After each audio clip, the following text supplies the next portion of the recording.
Je vous ai déjà parlé des auditeurs. Je voudrais revenir sur cet enseignement des auditeurs.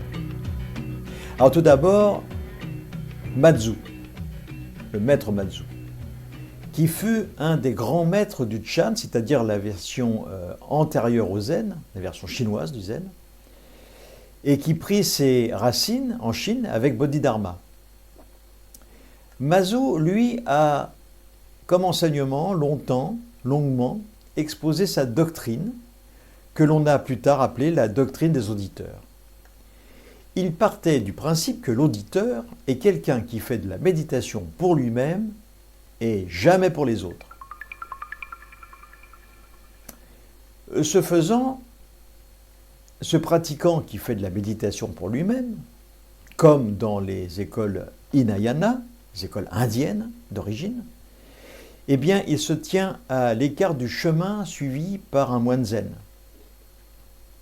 Or, ce chemin Chan chinois, dans son origine, est tourné au contraire vers les autres et non pas vers soi-même. L'idée de s'éveiller soi-même pour ensuite faire bénéficier les autres êtres vivants du bienfait de son expérience personnelle, eh bien c'est cela le principe fondamental du Mahayana, de grand véhicule. Mazu fustigeait donc les pratiquants du petit véhicule, le Hinayana, parce qu'ils étaient coincés, disait-il, dans une démarche très égoïste. Revenons à Huang Po, dont je vous ai aussi parlé dans sa méthode. Pour ce maître, également appelé Enno dans les écoles zen, on retrouve bizarrement les mêmes commentaires que ceux de Mazu. Tout d'abord, maître Enno, Huang Po, explique que la méthode est une méthode que l'on ne peut pas expliquer parce qu'elle est imprédicable. Il faut la pratiquer. Quant à la nature de Bouddha, on l'a vu avec la nature du chien, elle est elle-même insaisissable dans sa nature. Il en ressort que la méthode où le Bouddha sont l'un et l'autre primordialement pur esprit, il n'y a pas de différence entre le Bouddha et la méthode. Alors évidemment, comment dans ce cas d'abord comprendre et puis voir une différence entre méthode et Bouddha? Enno nous parle de la connaissance. Il nous dit que la sagesse prajna est une connaissance sans caractère particulier et que les gens du commun n'empruntent pas la voie avec un V majuscule, mais préfèrent se laisser aller et advienne que pourra. Il faut comprendre dans cette phrase que ce fameux laisser aller, c'est se livrer aux 6 passions.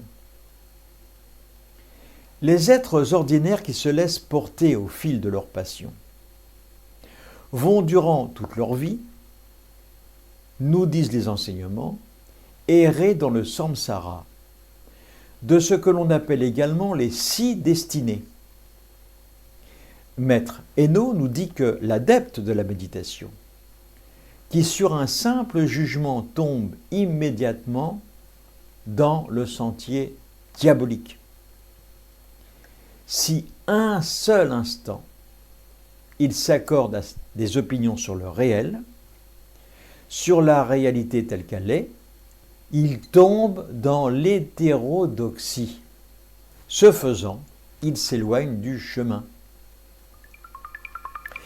S'il y a une croyance dès la naissance, que l'on pense qu'il suffit de marcher jusqu'à l'extinction, ce qui est d'ailleurs le propre de l'école Theravada, le petit véhicule, eh bien là, c'est effectivement tomber dans la voie des auditeurs. Enno rejoint donc totalement l'expérience de Mazu dont je vous parlais tout à l'heure. On appelle communément cette démarche le Bouddha par soi-même. Autrement dit, tant qu'il y a des croyances dualistes, le véhicule du Bouddha ne peut absolument pas être atteint. Il faut se débarrasser de ces croyances. Alors seulement, on peut entamer le chemin. Cela me conduit à me pencher sur ce qui se passe de temps en temps ici, sur mon lieu de méditation. Des personnes viennent, et souvent avec un esprit de détachement. Elles ont vraiment, au début, envie d'essayer d'avancer, de faire des choses. Donc, au début, la pratique est ferme, sincère. Tout porte à croire que ces pratiquants vont devenir de très grandes personnes, de très grands pratiquants, des moines peut-être. Et puis, avec le temps, eh bien, on constate que la pratique s'érode. On annule des rendez-vous, on ne vient plus, on vient faire zazen de temps en temps, pour soi-même. On oublie les préceptes de l'école, on oublie les quelques paroles qui sont dites en début de méditation, qui sont, d'ailleurs je vais vous le rappeler quand même, « Puissais-je réaliser l'éveil pour le bien de tous les êtres ?» Voilà. Eh bien cette phrase devient une suite de mots sans aucune signification, un petit peu comme les prières dans les églises. Parce que la pratique demande beaucoup d'implication personnelle, beaucoup de persévérance. C'est une voie difficile. Elle implique également d'accepter des observations qui sont quelquefois faites.